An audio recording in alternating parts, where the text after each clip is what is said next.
से भी मांग करते हैं कि अविलंब इस सरकार की बर्खास्तगी का अनुशंसा करने की कृपा करे। लेकिन कुछ भी कहें, जिस तरीके से झारखंड के मुख्यमंत्री लगातार ईडी के समनों का मजाक उड़ा रहे हैं, जा नहीं रहे हैं, अब समय आ गया कि इनकी उल्टी गिनती शुरू हो। आईटी रेड धीरज साहू के लोकेशन पर लगातार जारी है। आज 7वां दिन है और जो अमाउंट है वो भी बढ़ ही रहा है। देखिए, ये अमाउंट कहां जाकर खत्म होगा ये पता नहीं, क्योंकि सिर्फ उड़ीसा से 350 करोड़ से ज्यादा के कैश की रिकवरी की बरामदगी की बात हो रही है। रांची को अकाउंट करना बाकी है। कुछ 3-4 नए ठिकाने मिले हैं जहां आज भी आईटी का रेट जारी है। तो कुल मिलाकर ये 500 करोड़ रुपए कैश तक पहुंच जाए तो बहुत आश्चर्य की बात नहीं। और इनके सारे इमूवेबल एसेट्स को मिला लें, उनकी अभी तक गिनती शुरू नहीं हुई है। बैंक लॉकर्स खुले नहीं है और जितने भी सोने का ईंटा मिला है बोरा भर भर कर, उनकी गिनती हो जाए तो संभवतः 1,500 करोड़ रुपए तक की जा सकती है इलीगल कमाई। और मुझे लगता है ये कोई इंडस्ट्री का टर्नओवर नहीं, एक व्यक्ति का कांग्रेस की काली कमाई का एक छोटा सा नमूना है।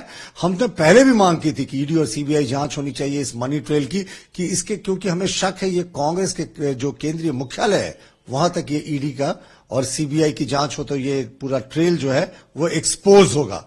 लेकिन एक बार फिर से सिद्ध हो गया, जब एक कांग्रेस के सांसद के पास 1,500 करोड़ के आसपास की कुल संपत्ति मिल रही हो इलीगल, तो इन कांग्रेसियों ने 50 वर्षों में कितना लूटा होगा।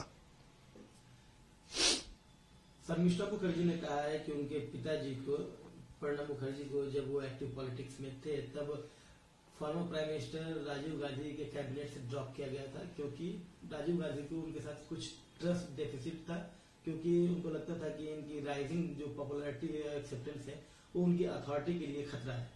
देखिए, वंशवादी पार्टियों में अक्सर ऐसा ही होता है कि राजा कभी भी अपने आसपास किसी भी अपने दूसरे मंत्री को या किसी भी दूसरे सेनापति को नजदीक नहीं आने देता, क्योंकि उसे हमेशा अपदस्थ होने का खतरा होता है। और खतरा इसलिए होता है क्योंकि उसे तो वंश के कारण ये पद मिला, बाकी दूसरे लोग जो हैं वो अपनी मेहनत और अपने टैलेंट पर आते हैं। प्रणब मुखर्जी देश के सबसे रेस्पेक्टेड पॉलिटिशियंस में से एक थे और उनकी सभी लोग कदर करते थे, लेकिन सिर्फ उनके पार्टी के भीतर उनकी कदर नहीं थी, तभी उन्हें राजीव गांधी ने ड्रॉप कर दिया।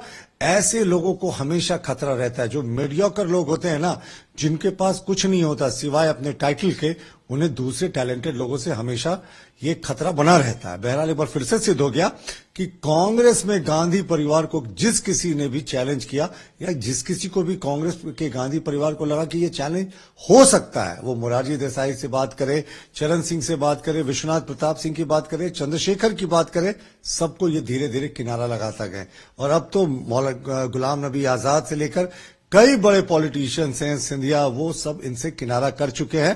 तो कांग्रेस के पतन का सबसे बड़ा कारण यही है कि यहां वंशवाद राजाओं की चलती है, वंशवाद राजकुमारों की चलती है, टैलेंट की कदर नहीं।